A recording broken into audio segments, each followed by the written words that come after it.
Adelante, disparad. Una breve pregunta. Es una opinión, porque creo que se ha recurrido a Tribunal Constitucional concretamente. Sí. ¿Podemos? Sí, creo que fue Podemos, sí. ¿Qué opinión te merece? O sea, ¿qué pronóstico podría ser, desde tu punto de vista, darle a la constitucionalidad? Vamos a ver, yo tengo serias dudas de la constitucionalidad de esta disposición adicional. Y yo, bueno, alabo el intento de la agencia de intentar suavizar, pero, bueno, estamos en un foro jurídico y se puede decir claramente, habéis leído el artículo, habéis leído la disposición adicional. Realmente tiene tantos agujeros como para que quepan no uno, sino varios autobuses, ¿no? A mí no me preocupa el tratamiento que ahora mismo se pueda estar haciendo por parte de los partidos políticos.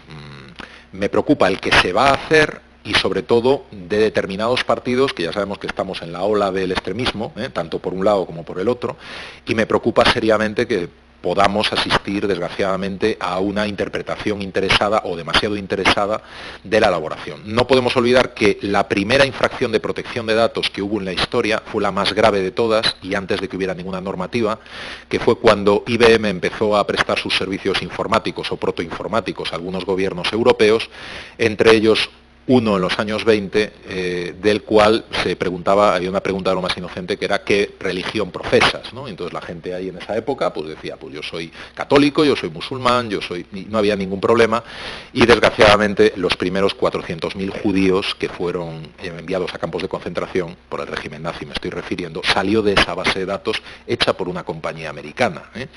Evidentemente no queremos volver a asistir desde luego a nada parecido y esto yo creo que el Tribunal Constitucional debería tomar cartas en el asunto. Sí.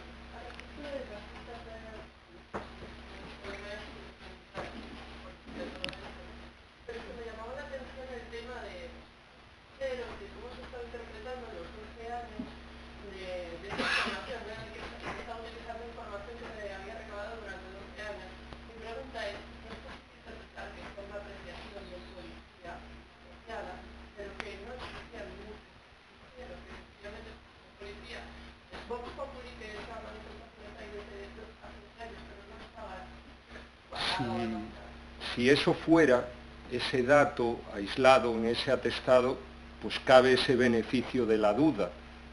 Ya es llamativo que un policía en concreto permanezca 12 años en el mismo servicio para recordar que periódica y gradualmente se celebró ese acto y él, directa o indirectamente, tuvo conocimiento del operativo correspondiente.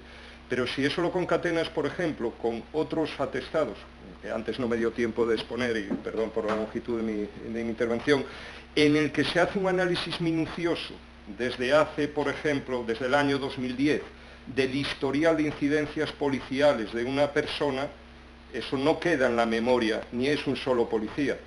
Voy a decir algo que no es quizás muy políticamente correcto, ¿no? Pero estos atestados no son atestados elaborados por, digamos, los grupos de policía que más habitualmente tienen su relación con el ciudadano. A mí me roban, me atracan, sufro pues cualquier tipo de esta delincuencia común y son unas determinadas brigadas operativas. Esto procede de un cuerpo que tiene la denominación de Brigada Provincial de Información. ¿Qué os sugiere eso? ¿No recuerda la brigada político-social de anteriores etapas históricas? Totalmente. Creo que había, sí, Mariana.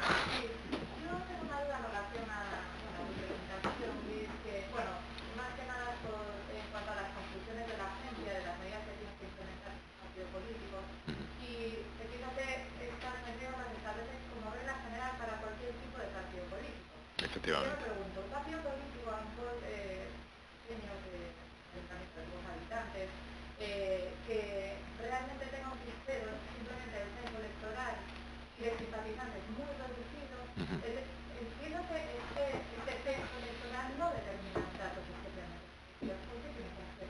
¿O por qué debería ser? No, en ese caso no tendría que hacer una evaluación de impacto, no. Únicamente tendría que hacer una evaluación de impacto cuando fuera a realizar esta extracción de datos a efectos de interpretación de perfiles. O sea, aquí concretamente, bueno, vuelvo para atrás, disculpad.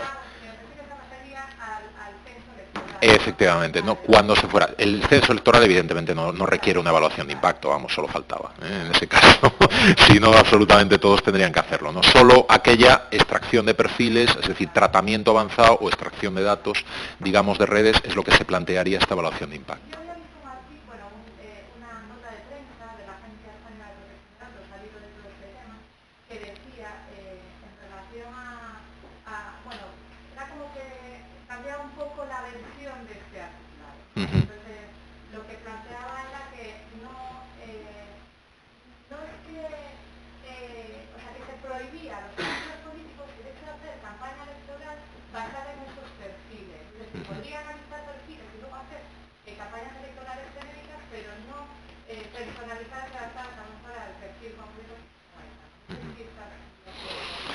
Vamos a ver, es que esto cabe cualquier interpretación. El problema es ese, que realmente la disposición adicional es enormemente desafortunada a la hora de entrar. Sí que es cierto que tiene la base, como hemos visto, en el propio Reglamento General de Protección de Datos, el cual permite este tipo de tratamientos siempre que se establezcan estas condiciones adecuadas. El problema es que no se establecen en la normativa estas garantías adecuadas. Y básicamente, si me permitís, ahora que ya estamos a última hora, podemos hablar libremente, se establece, pues parece que es una patente de corso que le ha convenido a los partidos políticos. No olvidemos que la Ley Orgánica de Protección de Datos, como hito político, y más en la legislatura en la que estamos, se adoptó por unanimidad por parte de todos los partidos políticos. Todos nos sorprendimos, dijimos, pero ¿cómo en los momentos en los que estamos se ha adoptado algo por unanimidad? Yo no quiero ser mal pensado, pero desde luego, vamos, que esté esta disposición adicional o que no esté, yo creo que influye. De hecho, en el Senado no se aprobó por unanimidad precisamente porque saltó a los medios de comunicación, gracias a la labor de compañeros, etcétera, que lo pusieron de enorme relevancia, esta disposición adicional. Entonces ya le cayó un poco la cara de vergüenza a algunos, como diciendo, caramba, pues no digo que se nos ha visto el plumero, pero realmente tenemos que tener cuidado con estas cuestiones.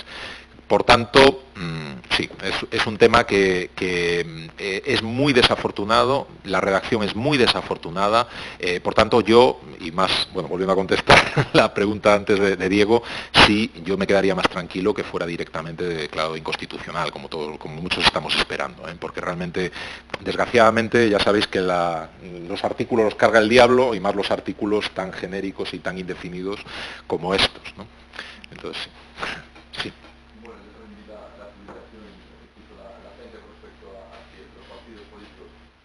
No importa lo que diga la ley, que ellos no pueden ser un perfilado, pero realmente el Estado yo creo que no lo necesitan, porque ni los Facebook o Twitter, ¿no? Que hacen el... Portilla. No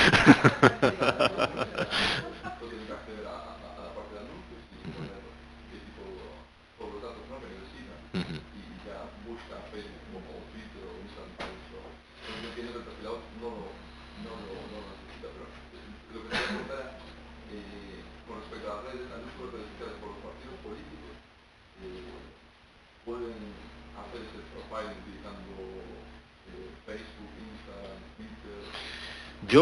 Mi opinión es rotundamente no, pero independientemente del resto de la interpretación mayor o menor que hagamos, es que realmente de donde estamos obteniendo los datos ya es una fuente, vamos, ahí lo tenéis claramente, es una fuente ilícita, es una fuente que no cumple los requerimientos del Reglamento de Protección de Datos, y por tanto cuando yo me estoy nutriendo de una fuente que no cumple los mínimos relativos al propio Reglamento de Protección de Datos, Reglamento Europeo, pues yo mal tratamiento voy a hacer, aunque como bien indicas me lo den en bandeja. Vamos, Facebook sabe perfectamente en este momento cuál es nuestro sesgo ideológico, mejor incluso que nosotros, nos sorprenderíamos. Si ahora mismo le pidiéramos a Facebook, o bueno, Google para el caso, que nos metieran un sobre lo que vamos a votar en las próximas elecciones, aunque seamos indecisos, y lo abriéramos al día siguiente de la votación, nos daríamos cuenta que nos conoce mejor que nosotros mismos. Desgraciadamente es así, sí.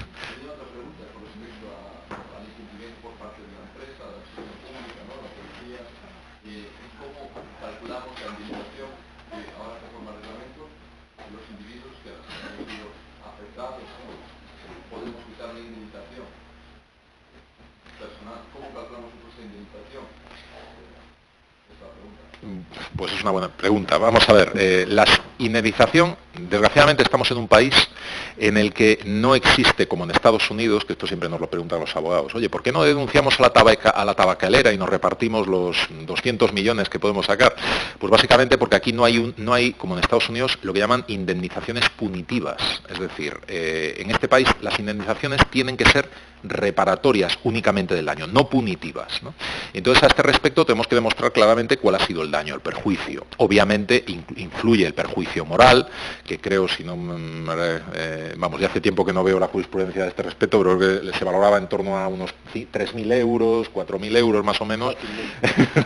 Lo que, efectivamente, lo que se refiere al daño moral y otro tipo de cuestiones. Luego, evidentemente, dependiendo de qué ámbito y si yo puedo acreditar un daño económico o un lucro cesante derivado de ese tratamiento, pues por supuesto puedo incrementar sustancialmente. Incluso hay casos en los que se ha logrado incrementar el ámbito indemnizatorio, ya son casos muy puntuales, más allá de la propia sanción, que ya vimos que España siempre fue uno de los países donde más se cargaron las tintas y siempre se sancionó por muchos miles de euros.